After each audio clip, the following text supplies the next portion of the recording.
අද දින අපි සුරාබත් දෙපාර්තමේන්තුවේ ඇතරම වැදගත් දිනයක් සම්පූර්ණ වෙනවා. මොකද සුරාබත් දෙපාර්තමේන්තුවට දැන් ආරම්භ කළා. මේ වෙනකොට අවුරුදු 113ක් විතර වෙනවා.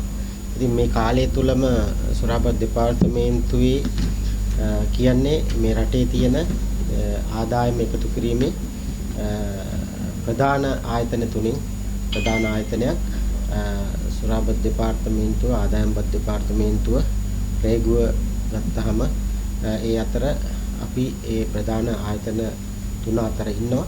එතකොට මේ වර්ෂයේ අපිට බිලියන 242ක ආදායමක් උපයලා දෙන්න රජයේ අපිට ඉලක්කයක් දීලා තිබුණා.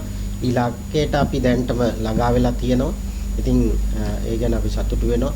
ඉතින් ඒ නමුත් මේ වෙනකොට සුරාබත් දෙපාර්තමේන්තුවේ ප්‍රධාන අංශ කීපයක් තියෙනවා. එකක් සුරාබත් එකතු කිරීමේදී මත්ද්‍රව්‍ය, එතකොට මත්ද්‍රව්‍ය නිෂ්පාදන ආයතන, ඒ වගේම මත්ද්‍රව්‍ය මත්පැන් අලෙවිසල්. ඉතින් මේ සහ රා නිෂ්පාදනාගාර, රා අලෙවිසල්, බීඩි නිෂ්පාදන ආයතන, එම අලෙවිසල්. ඉතින් ඒ වගේම විදේශීය මත්පැන් ගෙන්වීම, ඒවා අලෙවි කිරීම, මෙන්න මේ අවස්ථාවලදී මේ වගේ ආදායම් සමහර අවස්ථාවල අපි හිතනවා බොහොමයක් අපිට තාම මග හැරෙනවා. ඉතින් මේකට රජයේ ජාතික වැඩපිළිවෙල යටතේ නැත්නම් මේ වර්තමාන රජයේ ඩිජිටල්කරණය කියන ප්‍රතිපත්තිය යටතේ අපිට ප්‍රධාන කාර්යයක් වුණා අපේ ආයතනයත් ඩිජිටල්කරණය කඩිනමින් කරන්න ඕන කියලා. එම අවස්ථාවේදී ඇත්තටම අමාත්‍යාංශයේ සහ එම රාජ්‍යාංශයේ මැදිහත් වීම මත අපි සුරාබත් දෙපාර්තමේන්තුවේ ආදායම් පරිපාලන අංශයක් නැත්නම් රෂඩ් කියලා අපි කියනවා, Revenue Administration System of Excise Department, රෂඩ් කියලා අපි ගැටියෙන් පාවිච්චි කරනවා. මෙම ප්‍රොජෙක්ට් එක නැත්නම් මේ ව්‍යාපෘතිය ආරම්භ කරන්න අපි 2025 දින ලන්සු කැඳවලා මේ සඳහා ආයතන 11ක් සම්බන්ධ වුණා. ඒ ආයතන 11න් අපේ හයි ලෙවල් නැත්නම් උසස් ප්‍රසම්පාදන කමිටුවක් මගින් තීරණය කරලා තෝරාගත්ත ආයතන දෙකක්. එකක් තමයි ඒ ආයතන දෙක එකතු වෙලා මෙම ව්‍යාපෘතිය පටන් ගන්න යෝජනා කරේ millennium IT ESP private limited සහ මෙට්‍රොපොලිටන් ප්‍රයිවට් ලිමිටඩ් කියන ආයතන දෙක. ඒ ආයතන දෙක තමයි අපි අපේ 2023 වෙනි දින අමාත්‍ය මණ්ඩලයේ විසින් තීරණය කරේ නැත්නම් තෝරාගත්තේ අවසාන වශයෙන්. ඉතින් අද දින අපි ඒ ඇග්‍රීමන්ට් එක නැත්නම් ගිවිසුම අස්සන් ලැබුවා. කොන්ට්‍රැක්ට් එකක් කියන්නේ ඩිෆිනිෂන් එක පාටි දෙක අතර ෆෙයා ඩීල් එකක්.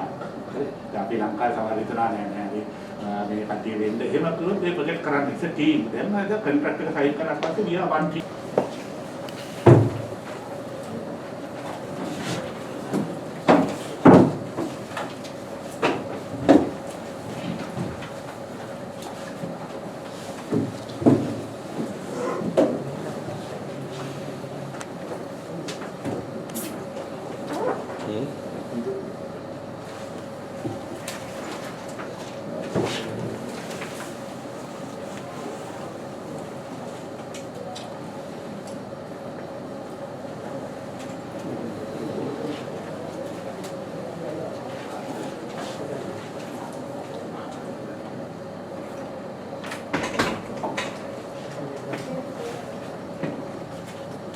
Pinturing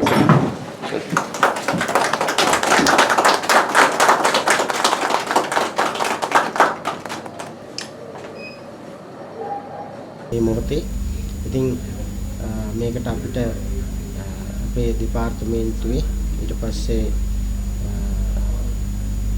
ඩිජිටල් තොරතුරු තාක්ෂණ දෙපාර්තමේන්තුව අමාත්‍යාංශයේ සියලුම අංශ වලින් සහයෝගය ලැබුණා. ඉතින් මම හිතනවා ඉදිරියේදී මෙම ව්‍යාපෘතිය අවුරුදු 2කින් මෙම ආයතන විසින් සම්පූර්ණ කරලා දිය යුතුයි. ඒ කාලය තුල අපි මේකේ අවසාන ප්‍රතිඵලය වෙන්නේ මෙම ව්‍යාපෘතිය අවසන් වෙනකොට අපේ ආයතනයේ මේ ලබන ආදායමට වඩා විශාල ආදායමක් අපට අහිමි වෙලා යන ආදායමක් අපට ඉතුරු කරගන්න පුළුවන් වෙයි කියලා. ඒත් එක්කම දැන්ට මේ පරිපාලනමය වශයෙන් ජනතාව අපහසුතාවයටපත් වෙනවා. එම නිෂ්පාදකීන් බලපත්‍ර ලබා ගැනීමට මෙම මූලස්ථානයේ විශාල පිරිසක් පැමිණෙනවා. ඔවුන්ගේ කටයුතු කිරීමේදී අපිට සිද්ධ වෙලා තියෙන්නේ විශාල ෆයිල් ප්‍රමාණයක් එහෙම කරන්න සිද්ධ වෙලා තියෙනවා. විශාල කුජ්ජලීම් ප්‍රමාණයක් දවස ගානේ ඒ කාර්යවල යෙදෙන්න වෙලා තියෙනවා. ඉතින් අපි හිතනවා මේ ව්‍යාපෘතිය සම්පූර්ණ වෙනකොට අපිට මෙම ෆයිල් සිස්ටම් එකෙන් අයින් වෙලා හොඳ තොරතුරු තාක්ෂණ නැත්නම් ඩිජිටල් කරණය තුලින් මේම ක්‍රමයේ වඩා වහසු සහ වඩා විධිමත් ඒ වගේම අපේ මේ ආදායම හොඳට සුරක්ෂිත වෙලා මේ දෙපාර්තමේන්තුවට සම්පූර්ණ වශයෙන් අය කරගන්න පුළුවන්. මේ 2025 වර්ෂයට වඩා වැඩි ආදායම සුරබත් දෙපාර්තමේන්තුවෙන් උපයා ගන්න පුළුවන් වෙන ව්‍යාපෘතියක් කියලා.